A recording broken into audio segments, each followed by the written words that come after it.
Hi hello friends, welcome to பேல் of stories. குழந்தைங்கள்லேருந்து பெரியவங்க வரைக்கும் ஏதோ ஒரு சின்ன விஷயத்துக்கு நம்ம பயப்படுவோம். ஆனால் அந்த பயத்தையும் நம்ம ஏதோ ஒரு வகையில் எதிர்கொள்வோம். ஆனால் ஒரு சின்ன எலி அதோட பயத்தை எந்தெந்த வழியில் எதிர்கொள்ளுதுன்னு நீங்கள் இந்த வீடியோவில் பாருங்கள். முனிவர் ஒருத்தர் மரத்துக்கு கீழே தியானம் பண்ணிக்கிட்டு இருக்காரு. கொஞ்ச நேரத்துக்கு அப்புறம் அவரோட தியானம் கலையுது. அப்போது அவருக்கு முன்னாடி ஒரு சின்ன எலி நிற்கிது.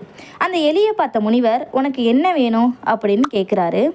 உடனே அந்த எலி, பூனையை பார்த்தா எனக்கு ரொம்ப பயமாக இருக்குது, என்ன பூனையாக மாற்றிடுறீங்களா, உங்களுக்கு புண்ணியமாக போகும் அப்படின்னு கேட்குது அந்த எலி. உடனே அந்த முனிவர் எலியை பூனையாகவும் மாற்றிடுறாரு.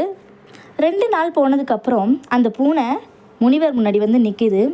பூனையை பார்த்த முனிவர், இப்போ உனக்கு என்ன பிரச்சனை அப்படின்னு கேட்குறாரு.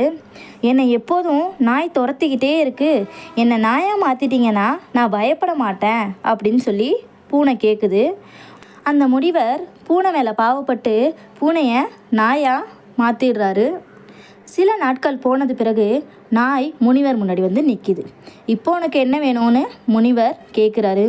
புலி பயம் என்னை வாட்டி எடுக்குது, தயவு செய்து என்னை புலியாக மாற்றிடுங்க, இனிமேல் நான் பயப்படவே மாட்டேன் அப்படின்னு நாய் கேட்குது. முனிவர் நாயை புலியாக மாற்றுறாரு. கொஞ்ச நாள் போனதுக்கப்புறம் புலியும் வந்து முனிவர் முன்னாடி நிற்கிது. இந்த காட்டில் வேடனை பார்த்தாலே எனக்கு பயமாக இருக்குது, வேடன் என்னை வேட்டையாடிடுவான் போல், அதனால் என்னை வேடனாக மாற்றிடுங்க அப்படின்னு புலி முனிவர்கிட்ட கேட்குது. முனிவரும் புலியை வேடனாக மாற்றிடுறாரு. ஆனால் மறுபடியும் வேடன் முனிவர் முன்னாடி வந்து நிற்கிறான். இப்போ உனக்கு என்ன வேணும் அப்படின்னு முனிவர் கேட்குறாரு. எனக்கு மனிதர்களை பார்த்தாலே பயமாக இருக்குது அப்படின்னு சொல்ல ஆரம்பிக்கிறான். ஆனால் முனிவர் எலியை பார்த்து, சுண்டெலியே, உன்னை எதுவாக மாற்றினால் என்ன, உன் பயம் உன்னை விட்டு போகாது, உனக்கு சுண்டெலியின் இதயம்தான் இருக்கிறது, நீ சுண்டெலியாக இருக்கத்தான் லாய்க்குன்னு முனிவர் சொல்கிறாரு.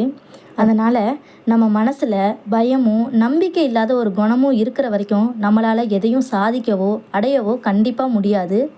இந்த எலி மாதிரி அதுக்கு கிடைச்ச வாய்ப்பெல்லாம் அதோட பயத்தாலே அது கோட்டை விட்டுட்டு, ஆனால் நீங்கள் உங்கள் பயத்தை எதிர்கொண்டு வாழ்க்கையில் சக்ஸஸ் ஆகுங்க. இந்த வீடியோ உங்களுக்கு பிடிச்சிருந்துச்சுன்னா மறக்காமல் லைக் பண்ணுங்கள், ஷேர் பண்ணுங்கள், கமெண்ட் பண்ணுங்கள், சப்ஸ்கிரைபும் பண்ணிவிடுங்க. தேங்க்யூ.